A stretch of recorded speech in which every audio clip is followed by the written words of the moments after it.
તારીખ 6/8/1991 ભક્તિ નિકેતન આશ્રમ પેટલાદ દંતાલીમાં ઉપનિષદો ઉપર કથા પ્રવચનની શરૂઆત થઈ. આજે પ્રથમ દિવસ છે. પ્રવક્તા સ્વામી સચ્ચિદાનંદ પરમહંસ. ઓમ યજ્ઞ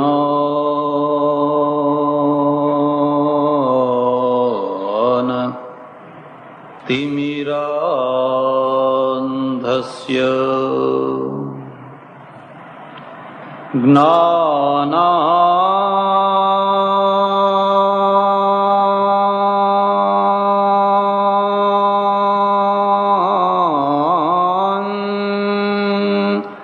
जनशलाकया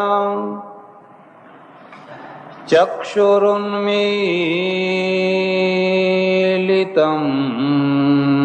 येन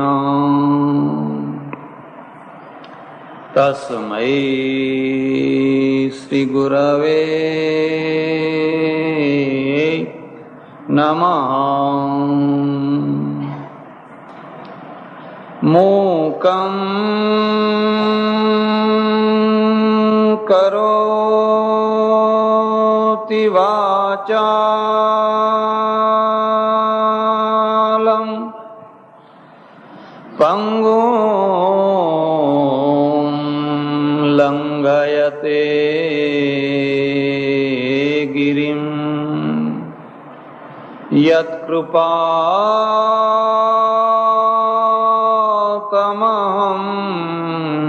वन्दे परमानंद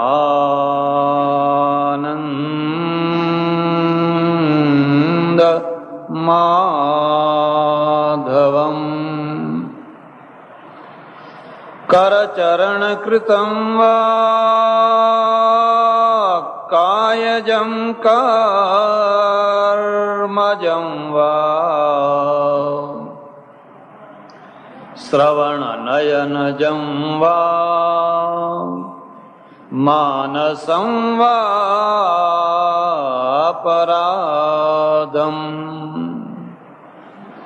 विहितमविहितं वा सर्वमेतत्क्षमस्व. जय जय करुणाब्धे श्री महादेव शंभो.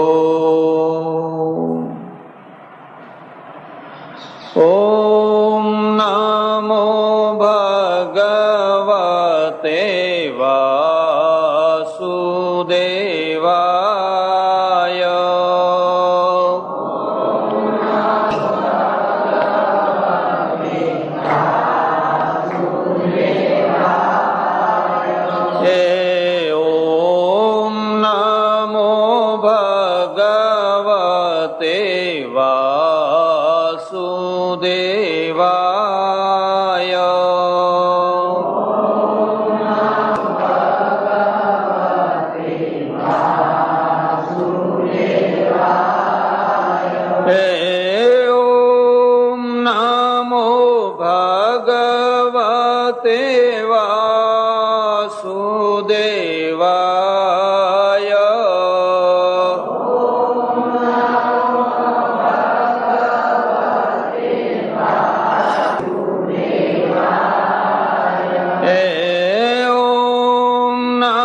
कृष्ण कन्हैया लाल की, राम रामचंद्र भगवान उमापति महादेव पवन सुत हनुमान की सनातन धर्म की सद्गुरु देव की नमः पार्वती पते हर हर महादेव हर वैद्यनाथ महादेव मुक्तेश्वर महादेव।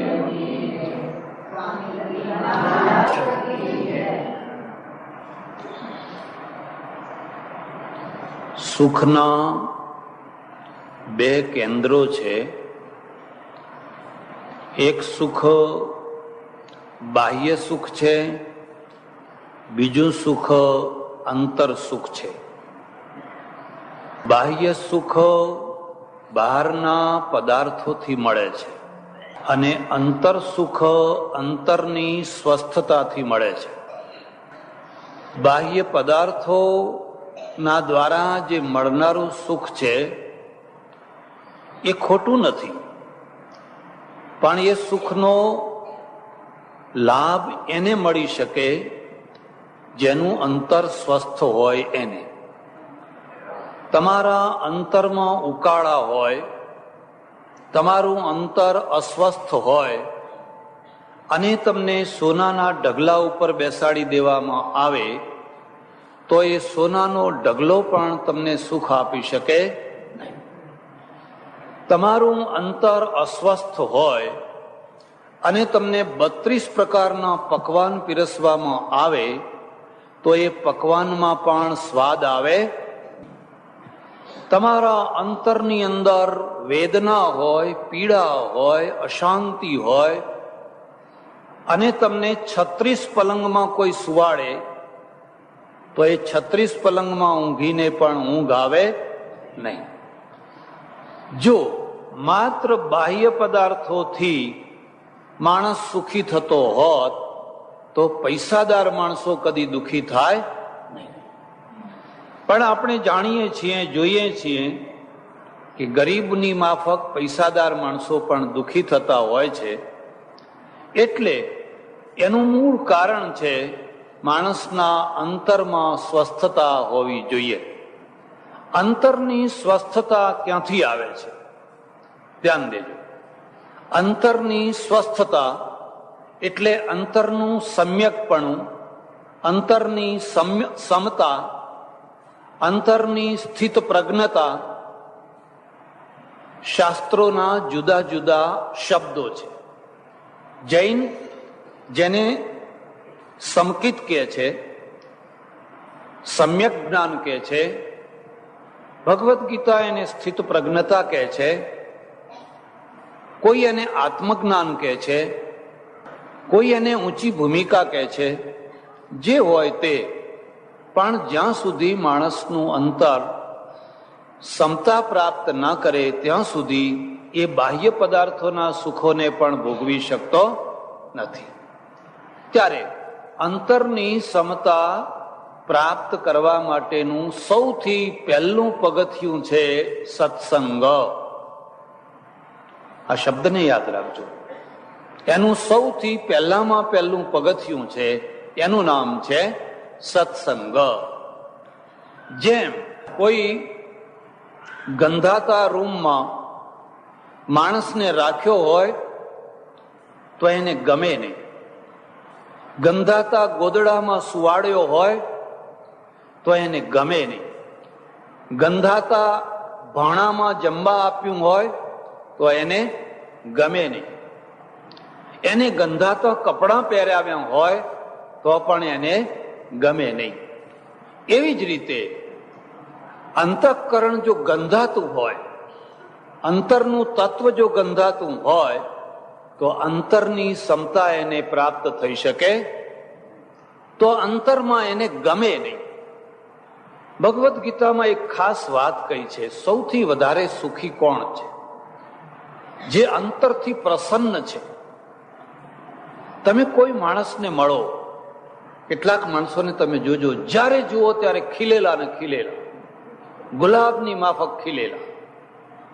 તમે જ્યારે મળો ત્યારે કેટલીક વાર એવું બને કે ઘોર વેદના હોય તો પણ એ ખીલેલા હોય. કેટલાક માણસોને તમે જોજો, જ્યારે જુઓ ત્યારે કરમાયેલા ને શું કરીએ, વરસાદ જ આવતો નથી, આ આખો અષાઢ ગયો, હવે શું કરીએ. ફરી પાછા બીજી વાર મળો, શું કરીએ, વરસાદ જ બંધ રહેતો નથી, આખો શ્રાવણ મહિનો આવવાનો થયો પણ વરસાદ બંધ રહેતો. યાદ રાખજો, કર્માવાના કારણો સૌના પાસે હોય છે અને ખીલવાના કારણો પણ સૌની પાસે હોય છે. પણ જે લોકો હંમેશા કર્માયેલા કારણોને જ આગળ રાખે છે એ કદી ખીલી શકતા, એ કદી પ્રેમથી જમી નથી શકતા, પ્રેમથી ઊંઘી નથી શકતા, પ્રેમથી વાત નથી કરી શકતા. પણ જે લોકો હંમેશા ખીલેલા કારણો આગળ રાખે છે એને ગમે તેવી પરિસ્થિતિમાં રાખો તો એ ખીલેલા ને ખીલેલા રહે છે. એટલે આપણા ત્યાં પ્રાચીન ઋષિ મુનિ વગેરે એ બધાએ આવું એક મંતવ્ય આપ્યું, માણસને જો સુખી કરવો હોય તો એના અંતરને સુખી કરો. ગુજરાતી ભાષામાં એક શબ્દ છે, એની આંતરડીને ઠારો. એની આંતરડીને ઠારો, એનો વ્યાપક અર્થ કરવાનો. આંતરડી બળે છે ક્યારે? આંતરડી ક્યારે બળે છે? પેટમાં ભૂખ લાગી હોય, બળે છે કે નથી બળતી? જાત્રા કરવા નીકળ્યા હો અને તમારું મન છે ને કંઈક ખાવું, કંઈક ખાવું, કંઈક ખાવું, કારણ કે આંતરડી અંદર બળવા માંડી છે. બહુ બળતી હોય અને કોઈ તમને કંઈક આપે તો કેટલો આનંદ થાય. એનું નામ આંતરડી ઠારી કહેવાય. આંતરડી કકડે છે ક્યારે?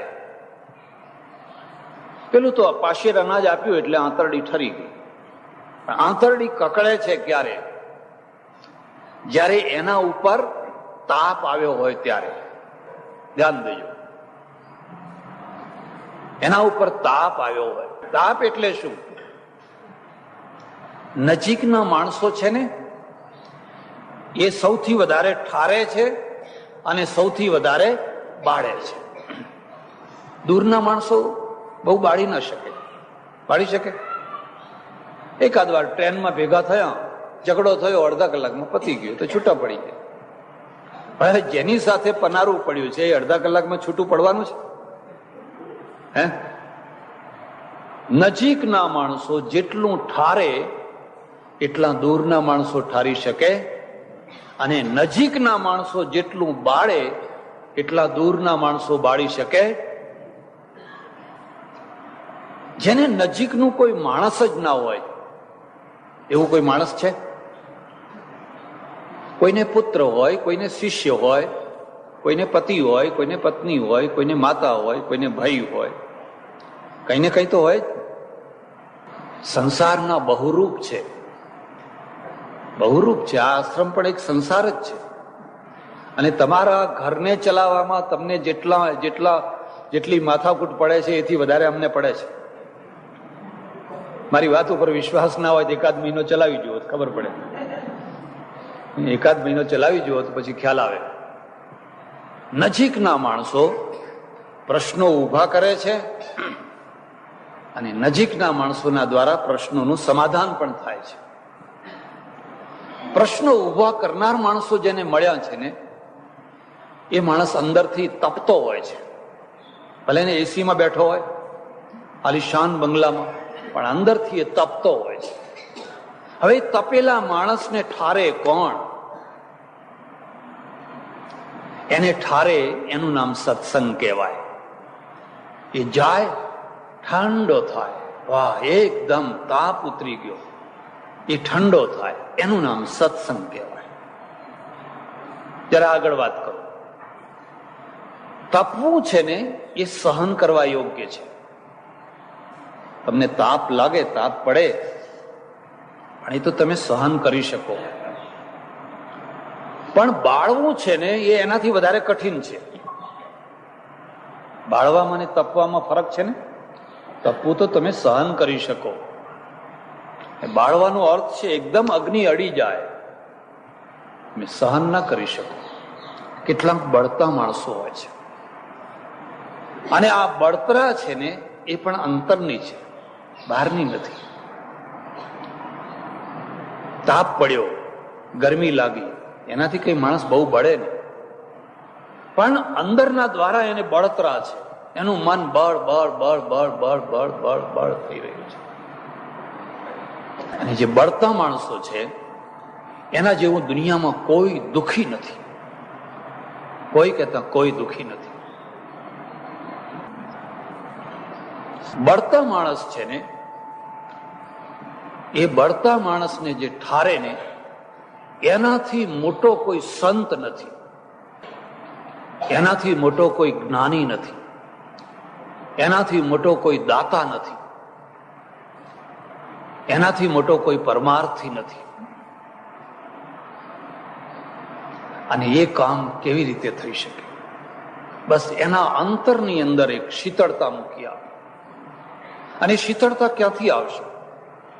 યાદ રાખજો, એ શીતળતાનું પહેલું પગથિયું સત્સંગ, બીજું પગથિયું ઉપાસના, અને ત્રીજું પગથિયું અંતર્મુખતા. આ ત્રણ શબ્દો યાદ રાખજો. પહેલું પગથિયું સત્સંગ, પછી ઉપાસના. તમે કઈ ઉપાસના કરો છો, જપ કરો છો, ધ્યાન કરો છો, તમારા જે ઈષ્ટદેવ હોય તમે જોજો તો ખરા એની કેટલી શાંતિ છે, એની કેટલી શક્તિ છે. અને ત્રીજું પગથિયું છે અંતર્મુખતા. અંતર્મુખતાનો અર્થ થાય છે કે બાહ્ય જે કારણો છે, વેદનાના, દુઃખના, ઉપાધિના, અશાંતિના, બળતરાના, એમાંથી મનને ખેંચી લેવું. છોકરો કુપાત્ર પાક્યો, એવો કુપાત્ર પાક્યો, એવો કુપાત્ર પાક્યો, એને જોઈને એના બાપનું મન બળ્યા કરે છે. એમાંથી મન ખેંચી લો. અને મન ખેંચવાની પણ એક કળા છે. તમે એમ માની લો કે મારે દીકરો હતો જ નહીં, હતો, છે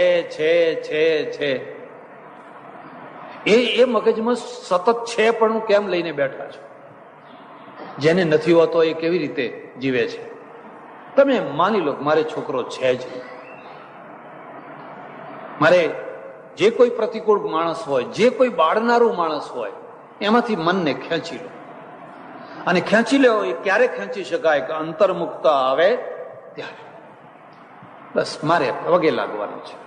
એક બીજી વાત યાદ રાખજો, મોહના બે રૂપ છે. મોહના બે રૂપ છે. માણસ જે પકડે છે ને એ બે રીતે પકડે છે, રાગાત્મક રીતે અને દ્વેષાત્મક રીતે. તમને છોકરા ઉપર રાગ છે એટલે તમે છોકરા સાથે પકડાયા છો, બરાબર છે. હવે રાગથી જે પકડાયેલો માણસ છે ને એ એના પ્રત્યે બસ મારા છોકરા જેવો કોઈ છોકરો, મારી પત્ની જેવી કોઈ પત્ની નહીં, મારા ભાઈ જેવો કોઈ ભાઈ નહીં, એમાં પકડાયેલો છે. એને એમાં સુખ મળે છે, આનંદ મળે છે. પણ એનું ઉલટું એક બીજું રૂપ છે, એની દ્વેષ છે. અરે રે ભગવાન, આવો છોકરો મને ક્યાં આપ્યો? તો કોને? તારા પડોશીને આપે? તને ના આપે તો તારા પડોશીને આપે. અને ભગવાને આપ્યો તો આપ્યો, તું અળગો થઈ જાય ને. જો એ તારું લોહી જ બાળતો હોય, જો એ તને બળતરા જ આપતો હોય તો તું અળગો થઈ જાય ને. અળગા થવું એ તારા હાથની વાત છે ને. દ્વેષ અળગો નથી થવા દેતો. દ્વેષ છે ને એ બહુ પ્રબળ છે. એ સતત એની જ વાતો કર્યા કરે છે. એને આમ કર્યું, એને આમ કર્યું, એને આમ કર્યું, એ આવો છે, મને ભાડું ના આપ્યું, મને પૈસા ના આપ્યા, મને ફલાણું ના આપ્યું. સતત એની એ જ વાતો કર્યા કરે છે. એટલે આ બે રીતે માણસ પકડાય છે. જ્યારે એને સત્સંગમાં જાય અને અંતર્મુખતા થાય, અને બે આ સત્સંગ, ઉપાસના, અને ઉપાસના પછી અંતર્મુખતા. માણસની ઉપાસનાની પરિપક્વતાની કસોટી જો સમજવી હોય કસોટી એ છે કે કેટલો અંતર્મુખ છે. અંતર્મુખ થવાનો અર્થ એવો નથી કે આંખ મીચીને બેસી રહે, આમ હાથ કરીને બેસી રહે. એ પ્રદર્શન છે, છેતરાશો નહીં, એવો નથી. અંતર્મુખતાનો અર્થ છે કે બાહ્ય પદાર્થનું નુકસાન થતા છતાં એ કેટલો સ્વસ્થ રહી શકે છે. બાહ્ય પદાર્થ તમારું નુકસાન થયું, કોઈ માણસ ચાલ્યું ગયું, કોઈ માણસ મરી ગયું, કોઈ વસ્તુ ફૂટી ગઈ, કોઈ વસ્તુ તૂટી ગઈ, એ વખતે પણ એ કેટલો સ્વસ્થ રહી શકે છે. બસ એ જ એની કસોટી છે. એટલે આપણા ત્યાં સત્સંગને માધ્યમ બનાવવા માટે શાસ્ત્રના જુદા જુદા કક્ષાના ગ્રંથો છે, જુદી જુદી કક્ષા. એક કક્ષા નહીં, એના 5 રૂપ છે. યાદ રાખવા હોય તો રાખી લેજો. તમારે ત્યાં જે શાસ્ત્ર ગ્રંથ અથવા ધર્મ ગ્રંથ છે એની 5 કક્ષાઓ છે. એક વેદ છે, પછી ઉપનિષદો છે, બ્રહ્મસૂત્ર, સૂત્રો ઉપનિષદો છે. એના પછી મહાકાવ્યો છે, એના પછી પુરાણો છે, અને સૌથી છેલ્લે સંત વાણી છે. આ 5 શબ્દો યાદ રાખજો. વેદો, ઉપનિષદો, મહાકાવ્યો, પુરાણો અને સંત વાણી. આ 5ની કક્ષાઓ જુદી જુદી છે. લક્ષ્ય એક છે, લઈ જવાની વૃત્તિ એક છે, કક્ષાઓ જુદી જુદી છે. વેદો છે એ લોકભોગ્ય ન રહ્યા, લોકોમાં એનું પ્રચલન ન રહ્યું. વાતો કરે પણ બહુ એનો પ્રચાર. આખા વિશ્વની અંદર એક હિન્દુ પ્રજા એવી છે જે પોતાના મૂળ ગ્રંથોને જાણતી નથી. જાણે છે? એક મુસલમાન છે એ કુરાનને જાણે છે, એક ક્રિશ્ચિયન છે એ બાઇબલને જાણે છે, એક જૈન છે એ એના કલ્પસૂત્રને વાંચે છે, એક બૌદ્ધ છે એ ત્રિપિટકને વાંચે છે. પણ 12 મહિનામાં એવો એકે દિવસ નથી આવતો કે જ્યારે બધા હિન્દુઓ ભેગા થઈને વેદોનું વાંચન કરતા હોય. કરે છે કોઈ જગ્યાએ? કોઈ નહીં, બિલકુલ નહીં. એટલે નામ માત્રની વાતો રહી ગઈ. પછી આવ્યા ઉપનિષદો, એની થોડી ચર્ચા કરવાની છે એટલે હમણાં એ વાત નહીં કરું. પછી આવ્યા મહાકાવ્યો. મહાકાવ્યો છે ને એ શાસ્ત્ર બની ગયા, કારણ કે મૂળ શાસ્ત્રો છે એ લોકોમાં પ્રચલિત ન થયા. મહાકાવ્યો 2 છે, યાદ રાખી લેજો, રામાયણ અને મહાભારત. આ મહાકાવ્યો છે. મહાકાવ્યો છે. મહાકાવ્ય અને ઇતિહાસ, મહાકાવ્ય અને ધર્મશાસ્ત્ર, એમાં ફરક છે. કાવ્ય એટલે કાવ્ય, જેમાં લોકોનું રસમય સામગ્રી પીરસવામાં આવે એનું નામ કહેવાય કાવ્ય. માનો કે જનકના ત્યાં દશરથ રાજા જાન લઈને ગયા છે. હવે જાન લઈને ગયા છે તો કેવી રસોઈ બનાવી? એ રસોઈ કેવી બનશે? મહાકવિ છે ને એ તો રસોઈનો ઢગલો કરી દેશે. એવી રસોઈ બનાવશે કે ઘણી વાર ભેગી ખવાય જ નહીં. કે દૂધપાક ને શ્રીખંડ બે ભેગો ખવાય? આ બેનો થાળ ધરે એમાં જોજો કોઈ કોઈ વાર છે ને અમે શ્રીખંડે કર્યો છે ને દૂધપાકે કર્યો છે, ભગવાન ગૂંચવાણામાં પડી જાય કે હવે દૂધપાક ખાવો કે શ્રીખંડ ખાવો કે શું ખાવો. પણ જયારે એ કાવ્ય રચવા બેસે એટલે જેટલી આઈટમો યાદ આવે એ બધી લખતા જાય, ફટફટ ફટફટ ફટફટ લખતા જાય. એ જે કાવ્યમાં જે વાત લખવામાં આવી છે, હવે ગુજરાતનો કવિ હોય તો પૂરણપુરી બનાવે ને, અને જો મદ્રાસનો કવિ હોય તો ઇડલી બનાવે. હવે ખરેખર જનકના ત્યાં કઈ રસોઈ થઈ હતી? પૂરણપુરી થઈ હતી કે ઇડલી થઈ હતી? કે ભાઈ કોઈ આજનો કવિ હોય તો પીઝા બનાવે, ભગવાન માટે પીઝા. આજકાલ નવી આઈટમ આવી છે ઇટાલીની. હવે એ જમાનામાં પીઝા હતા ખરા? પૂરણપુરી હતી ખરી? એટલે એને ઇતિહાસ નહીં માની લેવાનો, એ તો કાવ્ય છે. પણ કાવ્યના માધ્યમથી જીવનનો માર્ગ આપવાનો છે, જીવનનો રસ્તો આપવાનો છે. એટલે બહુ સરળ રીતે, બહુ આનંદથી, હસતા હસતા, પ્રેમથી લોકો એને સ્વીકારે. પછી પુરાણો આવ્યો, એની એ ચર્ચા નથી કરવી. પણ એ પછી સંત વાણી આવી. બુદ્ધથી માંડીને પુનિત મહારાજ સુધી, આજ સુધી બધા જે સંતો થયા ને, એમણે બધાએ લોક ભાષામાં વાણી મૂકી. શાસ્ત્રો સંસ્કૃતમાં, દરેક ધર્મના શાસ્ત્રો એની મૂળ ભાષામાં. એટલે શાસ્ત્રોને સમજવા માટે સ્પેશિયલ એક ભાષા ભણવી પડે. પણ નરસિંહ મહેતાને સમજવા માટે તમારે કોઈ જુદી ભાષા ભણવી પડે. એવી રીતે પ્રીતમ સ્વામીની વાણીને સમજવા માટે તમારે કોઈ જુદી ભાષા ભણવી પડે.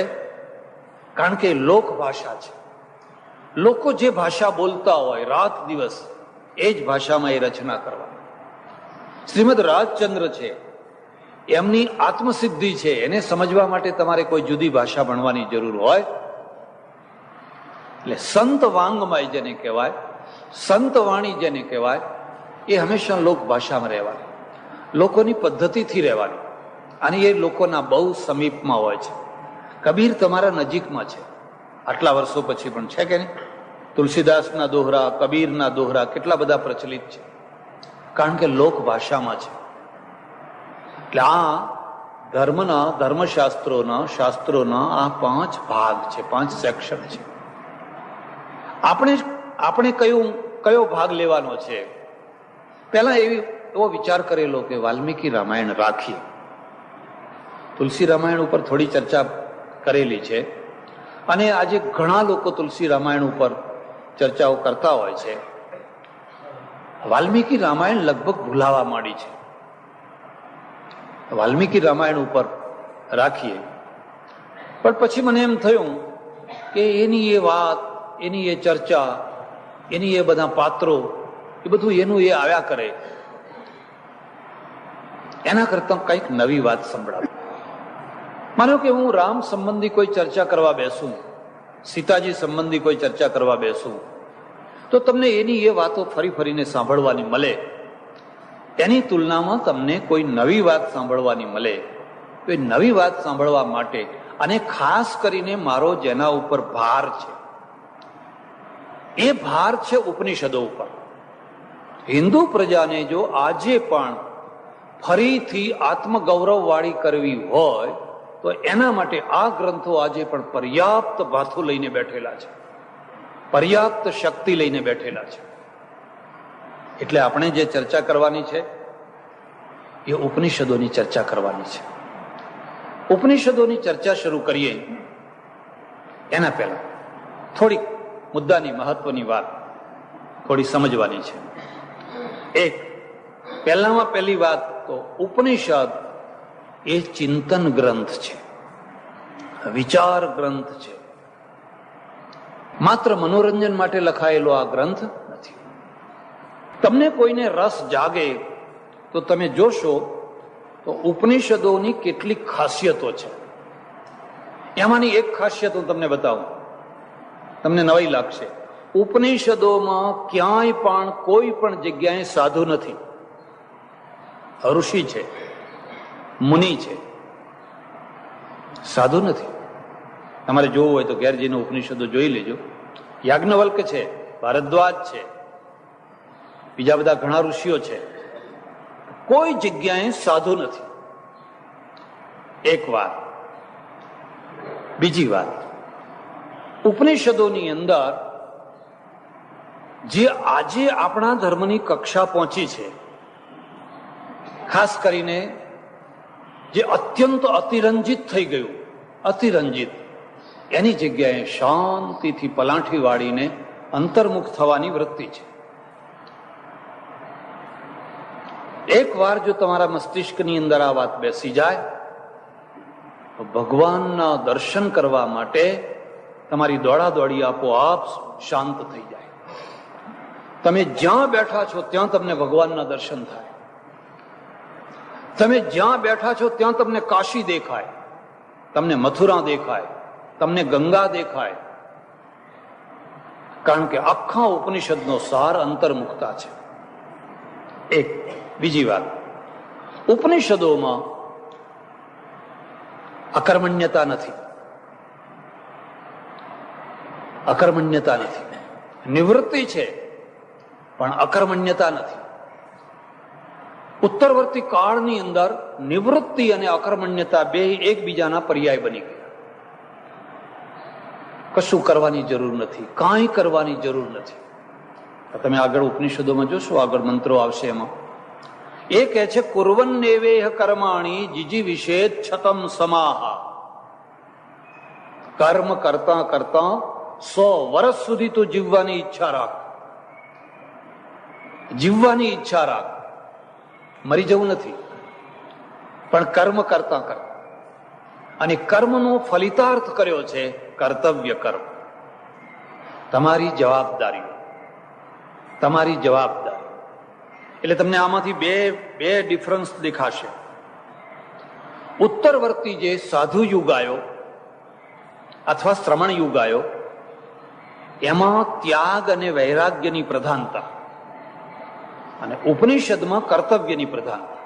ભગવદ્ ગીતા અને ઉપનિષદ આ બંનેની અંદર કર્તવ્યની પ્રધાનતા. તમને વાત સમજાય છે? ત્યાગ અને વૈરાગ્યની પ્રધાનતાનું શું ટોન રહ્યો? આ ઘર છોડો, આ ધંધો છોડો, ક્યાં સુધી હવે ધંધો કરવો છે? આ પત્નીને છોડો, આ સગા સંબંધીઓને છોડો, આ બધું ક્યાં સુધી કરવું છે? કોઈ સગું નથી, કોઈ કોઈનું નથી, બધા સ્વાર્થના સગા છે, કોઈ સાથે આવવાનું નથી. ટોન સમજમાં આવ્યો? એટલે પ્રભાવ શાના ઉપર છે? પ્રભાવ છે છોડાવા ઉપર, અને છોડાવાનું નામ છે ત્યાગ. અને ત્યાગ થાય છે વૈરાગ્યથી. એટલે સતત વૈરાગ્યની વાતો, વૈરાગ્યની વાતો. એટલે હમણાં તમે આ ભજન એક સાંભળ્યું ને, એ આ શરીર બધું મળમૂત્રથી ભરેલું છે, આવું ગંધાતું છે, આમ છે, હાડકાનું છે, ફલાણું છે. એટલે શરીર ઉપર એક પ્રકારની ઘૃણા ઊભી કરવી. ઉપનિષદોમાં તમે જોશો આવું છોડાવવાની કોઈ વાત નથી. શરીર ઉપર ઘૃણા પણ નથી. શરીર એક માધ્યમ છે, અને શરીરથી વધારે કોઈ ઉત્તમ નથી. છે ઉત્તમ? શરીરથી વધારે તમારા માટે, મારા માટે કોઈ ઉત્તમ પદાર્થ છે ખરો? જે લોહી છે, પાંચ છે, પરુ છે, જેની જગ્યાએ જે છે એ બધું બરાબર છે, એ બધું ના હોય તો? હમણાં અમારા એક ઓળખીતા સંત મળ્યા, બહુ વૃદ્ધ થઈ ગયા. એમને રાતના 2-3 વાગ્યા સુધી ઊંઘ નથી આવતી, આ માટા માર્યા કરે. મેં કહું કેમ? એમ મને કે મારું નાક સુકાઈ ગયું છે, નાકમાં ચિકાસ જ નથી. હવે આપણે બધા કે નાકમાં લીંટ ભર્યું છે, લીંટ ભર્યું છે, તો જા પેલાને જોઈને જુઓ, જેને સુકાઈ ગયું એની દશા જઈને જુઓ. એ લીંટ એ ગ્રીસ છે. કુદરતે વ્યવસ્થા, પરમેશ્વરે વ્યવસ્થા કરી છે, અને માણસો માટે એટલું જ કલ્યાણકારી છે કે સુકાઈ જવું કલ્યાણકારી છે. પરમ દિવસે એક ડોક્ટર મળ્યા, મારી આંખ થોડી જોઈ, મને કે પરમેશ્વરે એવી ગજબની વ્યવસ્થા કરી છે કે આ આંખ છે એના પોપચાની અંદર ઝીણી ઝીણી ઝીણી ઝીણી ઝીણી ગ્રંથિઓ મૂકી છે, દેખી જોઈ ન શકાય એવી ગાંઠો મૂકેલી છે. અને ગ્રંથિઓ છે ને એ સતત ચિકાસ બહાર કાઢ્યા કરે છે. એટલે આ તમારી જે આંખ છે ને એ હંમેશા ચીકણી ને ચીકણી રહ્યા કરે. કેટલી વ્યવસ્થા કરી છે. એ ગ્રંથિઓ જયારે વધારે પડતું કંઈ કરે એટલે તમને પિયા કે એવું તેવું કંઈક આવે, વધારે કંઈક એ થયું હોય ત્યારે. મેં કહ્યું આ કેટલી ગજબની વ્યવસ્થા છે. તો હવે તમારે આંખને સૂકી કરી નાખવી છે, આંખની ચિકાસ કાઢી નાખવી છે. એટલે ઉપનિષદ છે એ ઋષિ માર્ગ છે, ને ઋષિ શું કહે છે? શરીર માધ્યમ ખલુ ધર્મ સાધન. આ તો ધર્મનું સાધન છે. રાષ્ટ્રભક્તિ કરવી છે, ભગતસિંહ થવું છે, શરીર વિના થવાશે? તમારે ગાંધીજી થવું છે, કંઈ પણ થવું છે, શરીર વિના નહીં થઈ શકાય. એટલે નકાર દ્રષ્ટિ નહીં, સકાર દ્રષ્ટિ. ત્યાગ નહીં, કર્તવ્ય, કર્તવ્યની પ્રધાનતા. ત્યાગ અને વૈરાગ્ય કર્તવ્યના પોષક બને. પત્નીનો ત્યાગ નહીં કરવાનો, ઘરનો ત્યાગ નહીં કરવાનો. ઘરનો ત્યાગ કરીને અંતે તો આશ્રમ બાંધવો જ પડે છે. અને આખો કેટલું મોટું ઘર, ભલે બીજા માટે, લોકો માટે, પણ અંતે તો એ બધું જરૂર જ થાય છે. આ બેયના ભેદને તમે સમજો. ઉપનિષદો છે એની અંદર પ્રધાનતા છે કર્તવ્યની. તમે યુવાવસ્થામાં હો, વૃદ્ધાવસ્થામાં હો, કર્તવ્ય કરો. તમે સત્સંગ કરવા આવો, પતિ પત્ની બેયને જુદા કરાવી નાખો, બેયને એકબીજા પ્રત્યે નફરત કરાવી નાખો. મારી પાસે અહીંયા એક બેન આવેલી, 3-4 વર્ષ થઈ ગયા.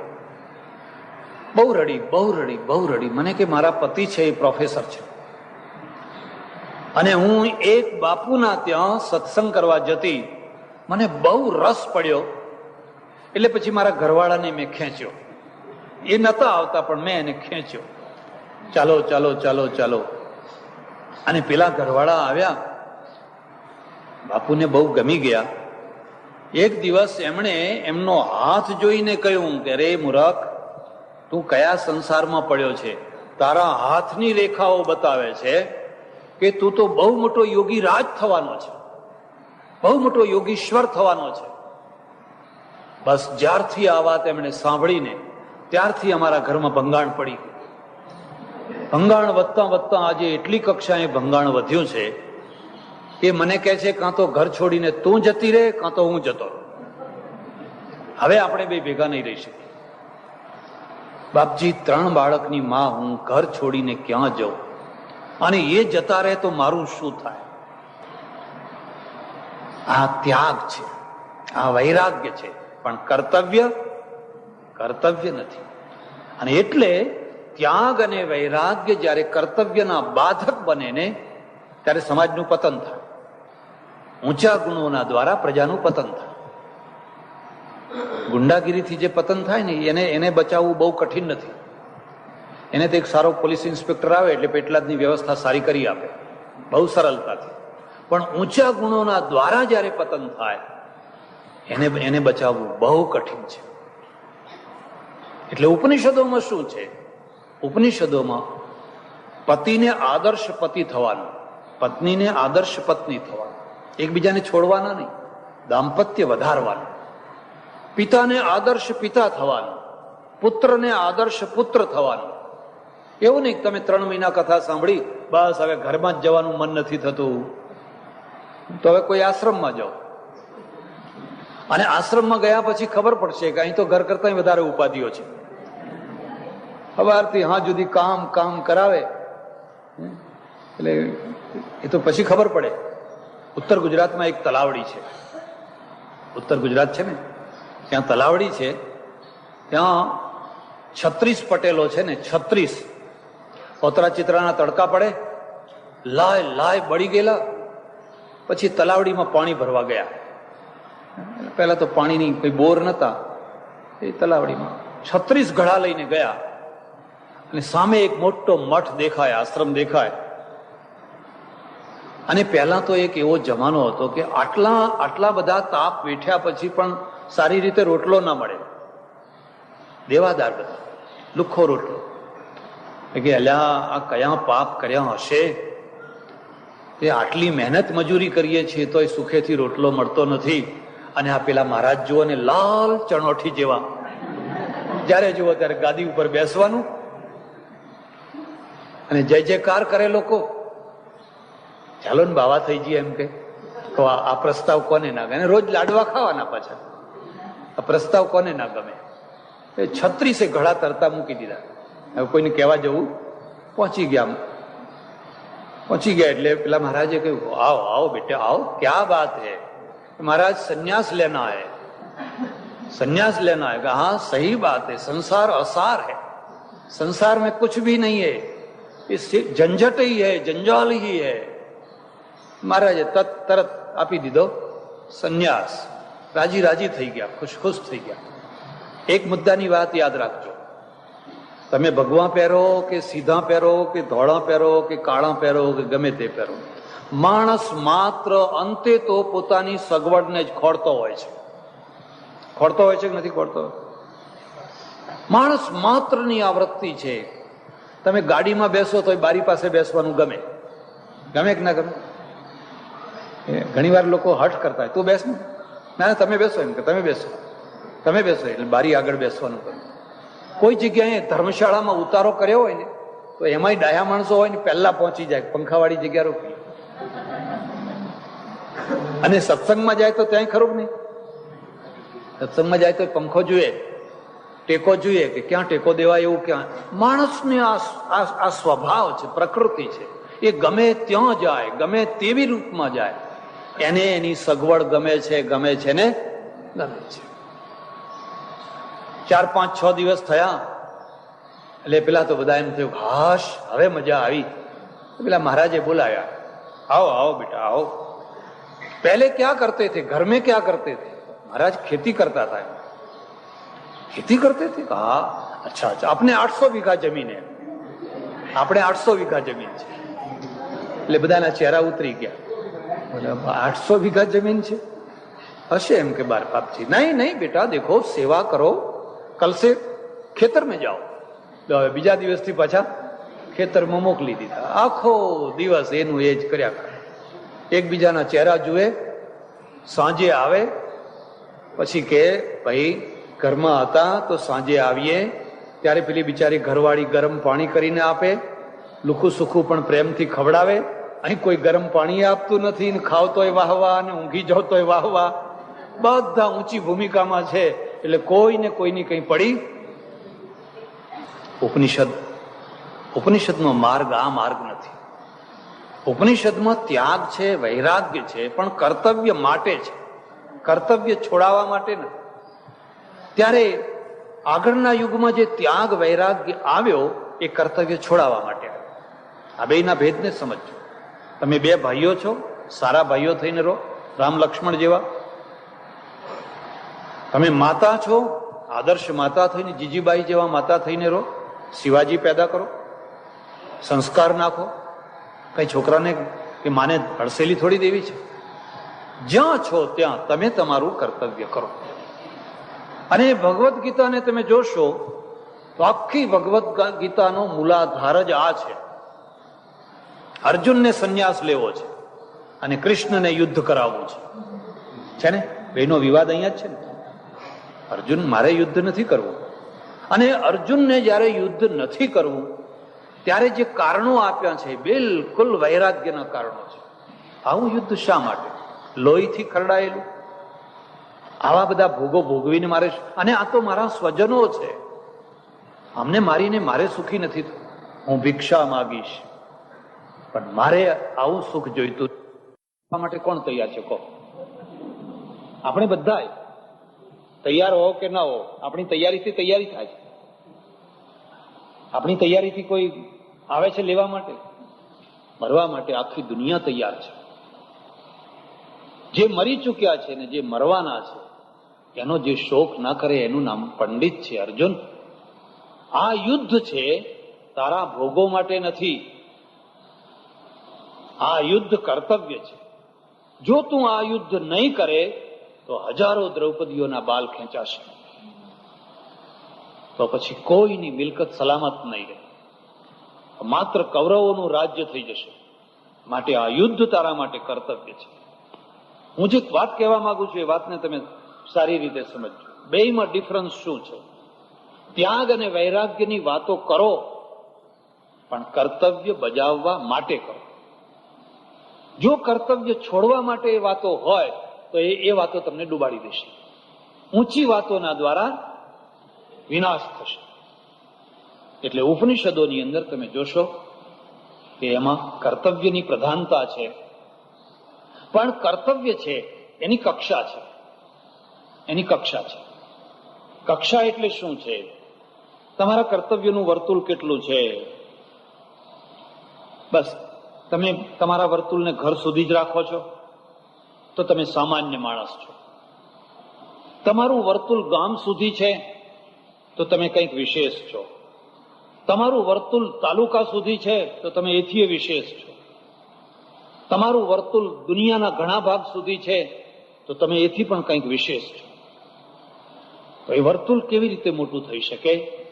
કે તમારા ખંભા છે ને ખભા છે ને એ કર્તવ્યનો ભાર ઉપાડવા માટે વધારે મજબૂત બને ત્યારે તમે તમારા ઘરના 2 માણસોને જમાડી શકો છો?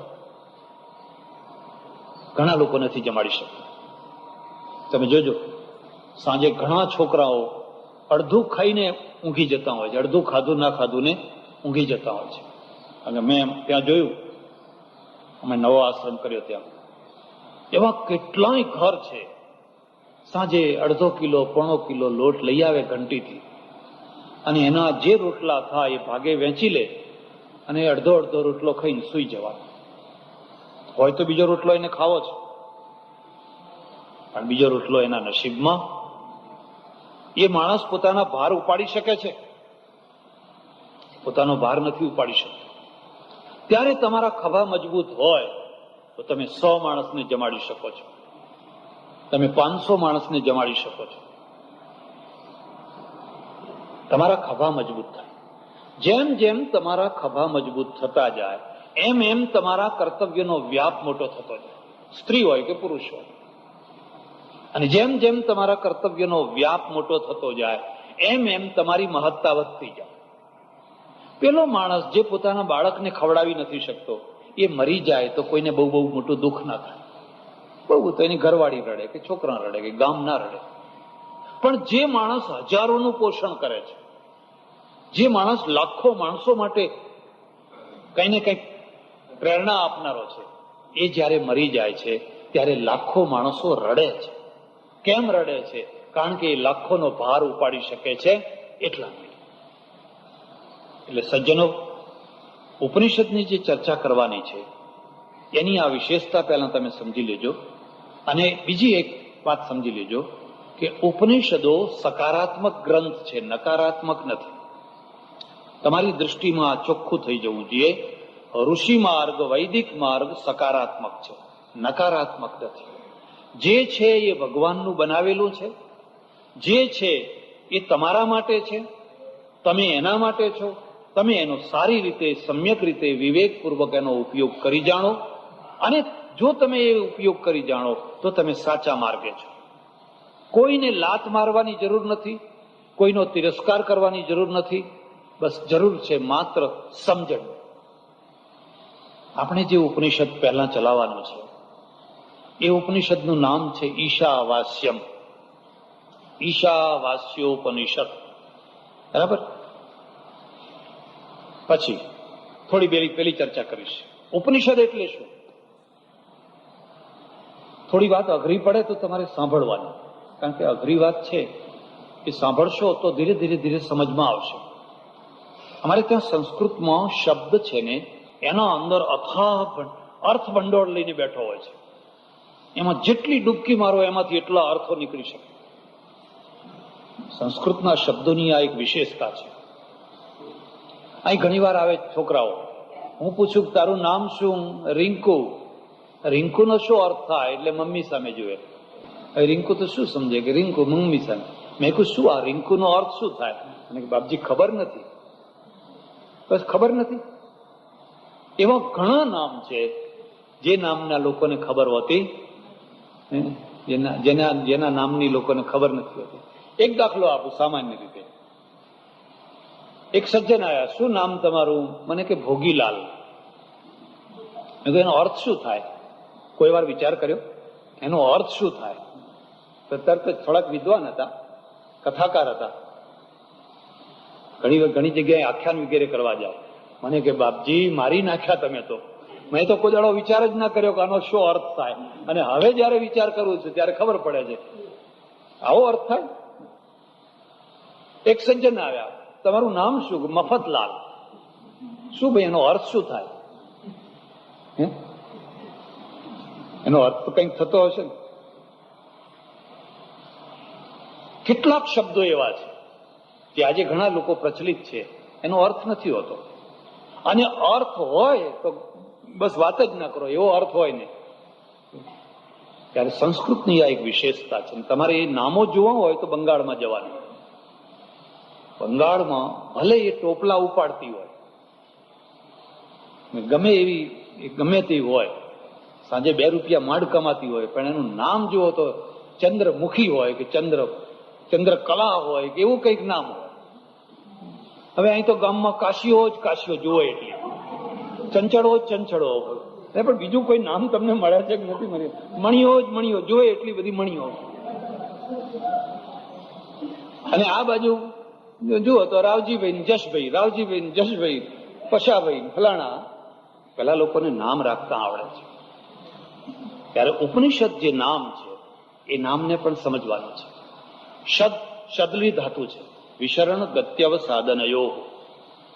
શદલી ધાતુ છે અને એના 3 અર્થો થાય છે: વિશરણ, ગતિ અને અવસાદન. આ 3 અર્થો પછી કહું. પણ એના આગળ છે ને ઉપ અને ની 2 ઉપસર્ગો મૂકવામાં આવ્યા છે. સંસ્કૃતની એક વિશેષતા છે, લગભગ દરેક ભાષાઓમાં ઉપસર્ગો હોય છે, અવ્યયો હોય છે, પ્રત્યયો હોય છે. એમ ઉપનિષદની પાસે અવ્યયનું એટલું મોટું ભંડોળ છે સંસ્કૃતની પાસે. એક જ દાખલો આપું તમને. રી ધાતુ છે, રી હરણે, એનાથી બને હાર. આનું નામ શું છે? હાર. નહીં સમજણ પડી? આ જે પોથી ઉપર ચડાયો છે એનું નામ છે હાર. અને હારનો અર્થ શું થાય? પરાજય. હાર એટલે પરાજય. કેટલું ડાપણ હશે જે લોકોએ આનું નામ હાર રાખ્યું હશે. માણસ ક્યાં હારતો હોય છે? મોટાઈમાં હારતો હોય છે. હારતો હોય છે કે નથી હારતો? માણસ ક્યાં હારતો હોય છે? બસ એને મોટાઈ ઉપર ચડાવી દો, એને ફૂલાવી દો, આપોઆપ હારી જશે. એટલે આપણા પૂર્વજોએ આનું નામ રાખ્યું હાર. બસ પહેરો અને હારો. અને ખુશીથી પહેરતા જાઓ, પહેરાવતા જાઓ, ઢગલા કરતા જાઓ, એટલે તમને એમ આનંદ આવે, પણ અંતે તો તમે હારી રહ્યા છો.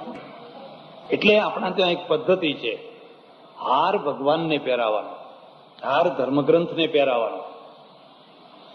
આપણી મેળે આપણે પોતે હાર પહેરવાના. કદાચ પહેરવો પડે તો ઈશ્વરની પ્રસાદી તરીકે પહેરવાનો, તો તમને હરાવે નહીં. પણ હવે આ હાર શબ્દ છે ને, એના આગળ આંગ ઉપસર મૂકી દો તો શું થાય? આહાર. તો હવે આહારનો અર્થ શું થાય? બદલાઈ ગયો, અર્થ બદલાઈ ગયો. હાર એનો એ રહ્યો, પણ આ મૂકી દો એટલે આહાર. અને વી મૂકી દો તો વિહાર, એટલે ભ્રમણ કરવું. અને ઉપ મૂકી દો તો ઉપહાર, એટલે શું થઈ જાય? ભેટ. કોઈને કઈ ભેટ આપવી હોય અને ઉપને આ 2 મૂકી દો, ઉપાહાર. શું થાય અર્થ? નાસ્તો. ઉપાહાર એટલે પેલો આહાર, નાની ડીશમાં આવે એ ઉપાહાર. અને તમે પ્રતિ મૂકી દો તો પ્રતિહાર. પ્રતિહાર એટલે નિવારણ. એ જે વસ્તુ આવી એનું નામ એનો પ્રતિહાર.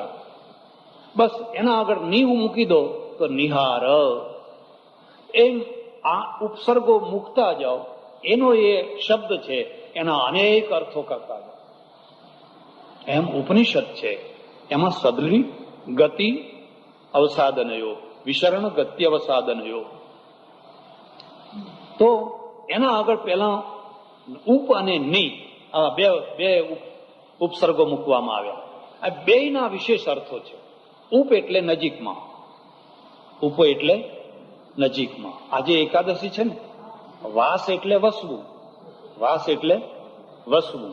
અને ઉપસર્ગ મૂકો એટલે ઉપવાસ, એટલે નજીકમાં વસવું. નજીકમાં જે વસે એને આપણા ત્યાં 2 શબ્દો મૂકવામાં આવ્યા છે. એક અંતેવાસી, ગુરુકુળમાં રહેતો હોય વિદ્યાર્થી તો એને કહ્યું ગુરુની નજીકમાં રહે છે એટલે અંતેવાસી. અંતે સમીપે નિકટે વસનમ શીલમ યસ્ય અંતેવાસી. અને બીજો માણસ જે સમીપમાં રહેનારો, ભગવાનની પાસે રહેનારો છે, એના માટે વૈષ્ણવોએ ખાસ શબ્દ મૂક્યો સાયુજ્ય, સાલોક્ય, સામીપ્ય, સારૂપ્ય. સાલોક્ય એના જ લોકમાં રહેનારો. 4 પ્રકારની મુક્તિ બતાવી, એના જ લોકમાં રહેનારો.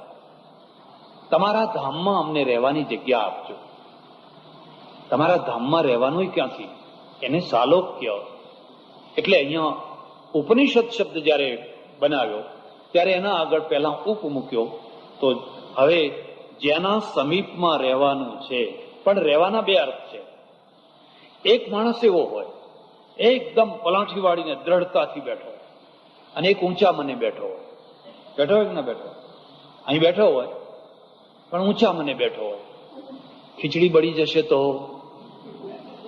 દૂધ મંડળીમાંથી પેલી મોટર જતી રહેશે તો, છોકરું જાગી જશે તો, છે ને? કારણ કે એનું મન ઊંચું છે, અને મન ઊંચું છે એટલે એના માટે ની ઉપસર્ગ ના મૂકી શકાય. પણ એક બિલકુલ પલાઠી વાળીને બેઠો છે. છોકરું જાગે તોય ભલે જાગતું હોય, અને ખીચડી બળે તોય. મથુરાયામ પ્રદગ્ધ નમે દહ્યતી કિંચના, મિથિલાયામ પ્રદગ્ધાયામ નમે દહ્યતી કિંચના. જનક બેઠો છે, બરાબર બેઠો છે ને, પેલા બધા ઉભા પગે બેઠેલા, ભાગ્યા બધા. એમ ઉપનિષદનો અર્થ થાય છે જેની સમીપમાં જવાથી. ધ્યાન દેજો કેવી રીતે? નિશેષેણ, સંપૂર્ણ ભાવથી. એટલે ભગવદ્ ગીતામાં તમે જોજો વારંવાર એક શબ્દ આવે છે, સર્વ ભાવેન ભારત. ભાવેન, સર્વ ભાવેન. ભાવથી કામ કરજે એક વાર, અને બધા ભાવથી કામ કરજે. બેનો ભેદ સમજાય છે? ભાવેન, કોઈને જમાડજે, ભાવથી જમાડજે. હવે તમે જ વાત કરો, તમે વેવાઈને ભાવથી જમાડો છો? મોઢું બગાડીને શું કરે? માથે પડ્યા આવ્યા છે, ઉઠવાનું નામ નથી લેતા. તો અભાવેન, એના માટે કયો શબ્દ વપરાય? અભાવેન. એમ ગામમાં એક ઓફિસર આવે, ના ગમતો માણસ આવે, તમારે ત્યાં જમવા આવે, ભાવેન કે અભાવેન? અભાવેન. અને અભાવ કરતા એક ખરાબ વસ્તુ છે, એનું નામ છે કુભાવેન. હે, ભાવેન, અભાવેન, કુભાવેન. કુભાવેન કોને જમાડો છો? તમારા ઘરમાં એક નોકર છે, તમારા ઘરમાં એક નોકર છે, તો હવે એને ઘરવાળી છે ને એ અભાવથી જમાડે છે. મોટા ભાગે તમારે જોવું હોય તો જોજો, નોકરો સાથે ભાગ્યે જ કોક જ એવા ઘર હશે જે સારી રીતે ભાવથી જમાડતા હોય. નહીં તો એના ચોખા જુદા, એનું બધું જુદું, ને પછી જેમ તેમ જમાડી દે. એ તો ઠીક છે, પણ કેટલીક વાર પતિને ગમતો માણસ હોય અને પત્નીને ના ગમતો હોય. હવે પત્ની જમાડે તો કેવી રીતે જમાડે? પેલો લઈ આવ્યો હોય કે આ મહારાજ આવ્યા છે જમાડજે, ને પેલી તો મહારાજને જોઈને જ આમ ભેંસ વટકી હોય ને ડોળા કાઢે ને એવા ડોળા કાઢે. એ અમારે ઘણો અનુભવ થાય. મહારાજ કાલે અમારે ત્યાં જમવા આવજો. એટલે હું કહું, ભાઈ તમારા પત્નીને પૂછીને આવ્યા છો? એમાં ઘરવાળીને શું પૂછવું હતું? મેં ના, તો નહીં આવું. પેલા એને પૂછો, એ હા પાડે તો આવું. હવે એની બિલકુલ ઈચ્છા નથી અને આ માણસ લઈ આવ્યા છે. હવે જે જમણવાર કેવો થશે? કુભાવે ના, કુભાવે ના. ત્યારે ગીતા શું કે છે? સર્વ ભાવે ન ભારત તમેવ શરણં ગચ્છ, સર્વ ભાવે ન ભારત. એ જે સર્વભાવ ગીતાનો શબ્દ છે ને, એનો બરાબર અર્થ ઉપનિષદ છે. સંપૂર્ણ ભાવથી તમે સમીપમાં જવું. કોના સમીપમાં જવું? બસ જેના સમીપમાં જવાથી ત્રણ તત્વો મળે, એના સમીપમાં જવાનું. એ ત્રણ તત્વો શું છે? સૌથી પહેલું વિશરણ. વિશરણનો અર્થ થાય છે, જો આ ફૂલ છે, આ ફૂલ ખીલેલું છે, પણ આને કાલે પરમ દિવસે જુઓ તો શું થશે? એની પાંખડીઓ ખરી પડશે. ખરી પડશે ને? એ ખરી પડવું એનું નામ વિશરણ છે. શિરણ, ખરી પડવું. તો જેની પાસે જવાથી તમારા કશાયો, તમારા અંતરદોષો ખરી પડે, એનું નામ ઉપનિષદ. મુદ્દો સમજાય? કેમ? શું જરૂર છે ખરી પડવાની? એ અંતર કાંટા છે. જેમ બહારના કાંટા માણસને દુઃખ આપે છે, એમ અંદરના કાંટા બીજા કોઈ નથી. અંદરના કાંટા અંદરના કશાયો છે. અને એ બહુ મોટા મોટા થયા છે, બહુ વધ્યા છે, આવડા વેંત જેવડા છે. તો અંદરના કાંટા કોને ભોંકાશે? એક માણસના પ્રત્યે તમારી ઘૃણા છે, તમારો દ્વેષ છે, તમારી ઈર્ષા છે, રાત્રે તમને ઊંઘ નથી આવતી, તો ઈર્ષાનો કાંટો તમને વાગે છે કે એને વાગે છે? એને તો જયારે વાગશે ત્યારે વાગશે, પણ અત્યારે તો તમને ઊંઘવા દેતો. ત્યારે હવે એ કાંટા ખરશે તો કેવી રીતે ખરશે? આની સમીપમાં જાઓ અને તમે જુઓ, મહિનો, 2 મહિના, 4 મહિના સતત એનું સેવન કરો, તમને લાગશે કે ઓહો, બધા કાંટા ખરી ગયા, હવે તો ઘસઘસાટ ઊંઘ આવે છે. એટલે શાસ્ત્રકારે અર્થ કર્યો, જેના સંપૂર્ણ ભાવથી, આ શબ્દને યાદ રાખજો, સંપૂર્ણ ભાવથી જેના સમીપમાં જવાથી તમારા અંદરના દોષો ખરી પડે, એનું નામ છે ઉપનિષદ. આ એક અર્થ થયો, પણ બીજા 2 અર્થ બાકી છે. વિશરણ, ગતિ, અવસાદન. ગતિના પાછા 3 અર્થ કર્યા છે: જ્ઞાન, ગમન, પ્રાપ્તિ. હું તમને શું વાત કરું, સંસ્કૃતમાં માત્ર 350 ધાતુઓ ગતિ અર્થમાં છે. કુલ લગભગ 4,500 ધાતુઓ છે વર્ગ. એમાં ગતિ અર્થમાં, માત્ર ગતિ અર્થમાં 350 ધાતુઓ છે. અર્થ સમજાય છે તમને? તમને ઉદાહરણ આપીશ એટલે સમજાય. માનો કે આપણે ગુજરાતીમાં બોલવું છે, ફલાણો માણસ જાય છે, તો જાય છે એની જગ્યાએ બોલવું હોય તો શું બોલો? જાય છે. એનો વિકલ્પ તમે શું બોલો? ચાલે છે. ચાલે છે એનો બરાબર વિકલ્પ નથી. ફલાણો માણસ ચાલે છે એ જુદી વસ્તુ છે ને જાય છે એ, પણ જાય છે ની જગ્યાએ બીજી કોઈ ધાતુનો પ્રયોગ કરવો હોય તો તમે કરો શું? બસ જાય છે, બરાબર ને? અંગ્રેજીમાં તમારે બોલવું હોય તો ગો ધાતુનો પ્રયોગ કરો. ફલાણો માણસ છે ને ગોઈંગ, એમ જઈ રહ્યો છે. હવે ગોની જગ્યાએ બીજી ધાતુનો પ્રયોગ કરવો હોય તો કઈ ધાતુ તમે લાવો? ત્યારે સંસ્કૃતમાં 350 ધાતુઓ છે. તમે એને ગચ્છતી કહી શકો, યાતિ કહી શકો, એતી કહી શકો, અને આ કાઠિયાવાડમાં હીંડો હીંડો કહે છે ને, એ હીંડો હીંડો કહે છે એ સંસ્કૃતની ધાતુ હીડી ધાતુ છે, હીડી ગત્યામ. અને લખ્યું છે ભાષ્યકારે, હીડી ઇતિ સૌરાષ્ટ્રે. હીડી ધાતુનો પ્રયોગ સૌરાષ્ટ્રમાં થાય છે. એટલે એના ઉપરથી હિંડતી અને હિંડતી, એટલે આપણે ગુજરાતીમાં બોલીએ હીંડો હીંડો, એટલે હવે આપણે ખાઈ જાય કે કાઠિયાવાડથી આવો છો? કેમ, તમને કેવી રીતે ખબર પડી ગઈ? આ હેડો હેડો બોલ્યા એટલે તમારી ભાષા જ કઈ આપે છે.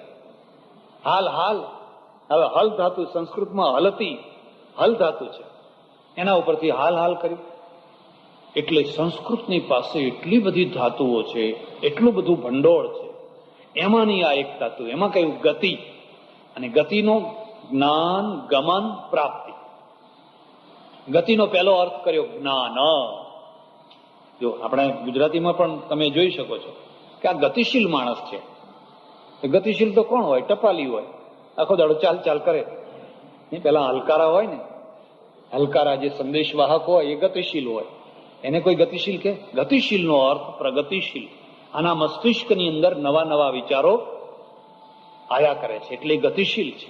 અને વિચારો એ જ્ઞાનથી આવે છે. એટલે પહેલો અર્થ જ્ઞાન છે. જેના સમીપમાં જવાથી જ્ઞાનમાં ગતિ થાય એનું નામ ઉપનિષદ. અર્થ સમજાય? તમે મહિનો 2 મહિના સાંભળો એટલે તમારું જ્ઞાન વધવા લાગે. કેમ? કોલેજમાં છોકરો ભણીને કેમ વધારે જ્ઞાન વાળો? રોજ પીરિયડ ભરે છે એટલા માટે. એ જુદા જુદા પીરિયડ ભરે છે એટલે એનું મગજ વિકસે છે. જેમ પેલા પીરિયડ છે એમ અધ્યાત્મ જ્ઞાન, ધાર્મિક જ્ઞાનનો આ પીરિયડ છે. જો તમે બરાબર ભરો અને બરાબર સમજો તો તમારા મસ્તિષ્કનો વિકાસ થાય. એટલે જ્ઞાન, ગમન. બીજો અર્થ ચાલવું, ગમન. તો જેના સંપૂર્ણ નિશેષ ભાવથી સમીપમાં જવાથી પરમેશ્વરના તરફ તમારું ગમન થાય એનું નામ ઉપનિષદ. કોના તરફ? પરમેશ્વરના તરફ તમારું ગમન થાય એનું નામ ઉપનિષદ. બીજો અર્થ. ત્રીજો અર્થ પ્રાપ્તિ.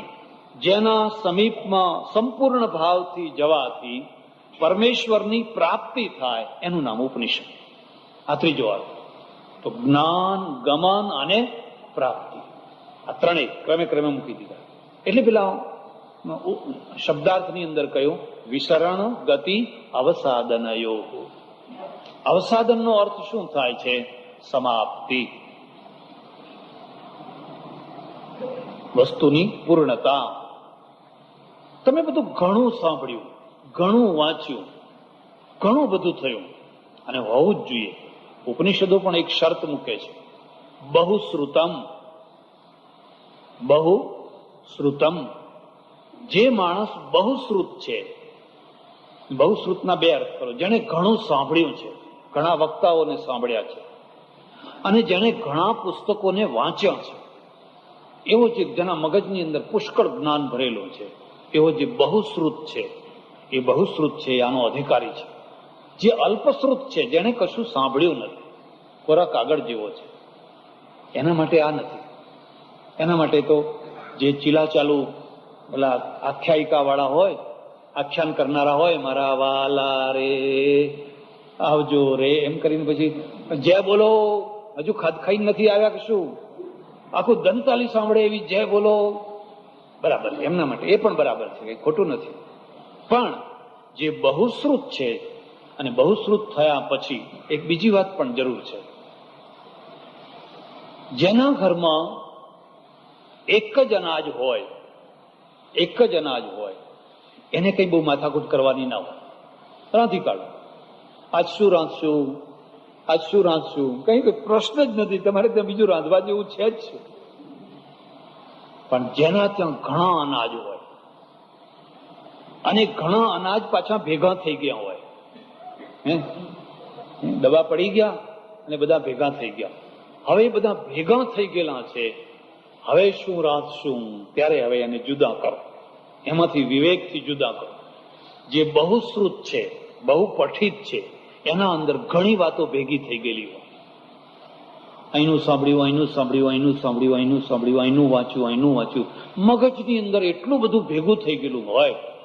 ઉપનિષદ છે ને, ઉપનિષદનું કામ ચારણીનું છે, વિવેકનું છે, સુપડાનું છે.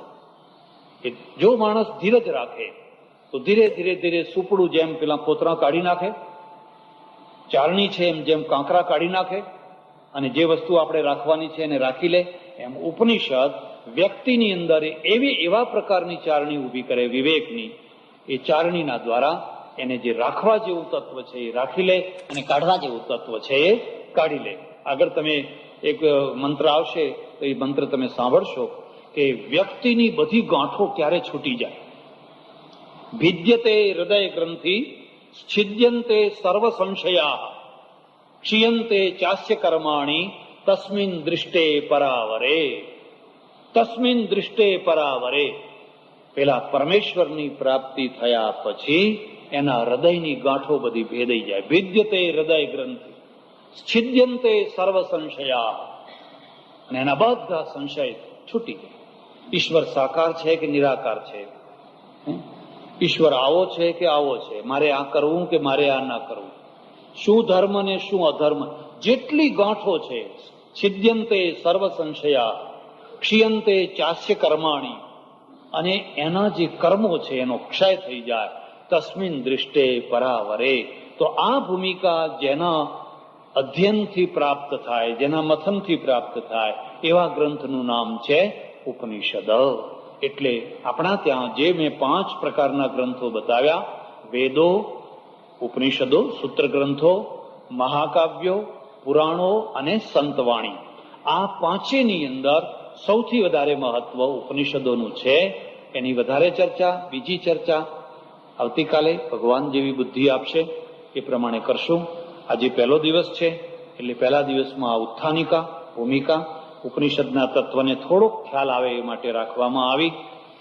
એક બીજી વાત પણ છે, અને સવારના ટાઈમે 8:30 થી 9:30 આવતીકાલે નહીં પણ પરમ દિવસથી સ્વાધ્યાય રાખવાનો છે. અને સ્વાધ્યાયમાં બ્રહ્મસૂત્ર ઉપર શ્રીમદ વલ્લભાચાર્યના અણુભાષ્યને શરૂ કરવાનું છે. વૈષ્ણવો માટે ખાસ સાંભળવાની વસ્તુ છે. જેમ શંકરાચાર્યે શંકર ભાષ્યની રચના કરી, રામાનુજે શ્રી ભાષ્યની રચના કરી, બીજા આચાર્યોએ બધા જુદા જુદા ભાષ્યોની રચના કરી, એમ વલ્લભાચાર્યજીએ અણુભાષ્યની રચના કરી. એટલે પરમ દિવસથી, યાદ રાખજો, પરમ દિવસથી સવારે 8:30 થી 9:30 વલ્લભાચાર્યજીના અણુભાષ્યની શરૂઆત કરવાની છે. એમાં થોડા જ માણસોને આવવાનું છે, વધારે આવવાનું નથી, કારણ કે એ થોડો અઘરો વિષય છે, પણ સમજવા જેવો છે. તો ભગવાન તમને, મને, સૌને શક્તિ આપે કે આટલો મોટો મહાન ગ્રંથ છે, એ ગ્રંથની યત્કિંચિત પણ કંઈક પણ થોડી ઘણી પ્રસાદી પણ આપણે પ્રાપ્ત કરી શકીએ અને આપણા પૂર્વજોની આ મોટી ધરોહર છે, થાતી છે, એને જેને આપણે ભૂલી ચૂક્યા છીએ અને ભૂલવાના કારણે આપણે ધર્મને ઊંધા રવાડે ચડી ગયેલા છીએ, તો આપણે સાચી વાતને સમજી શકીએ એ માટે પણ ઉપનિષદોને જાણવા, સમજવા જરૂરી છે. તો આજે તો અહીંયા સમાપ્તિ કરીએ છીએ. ફરી આવતીકાલે બરાબર 5:30 આવી જાય.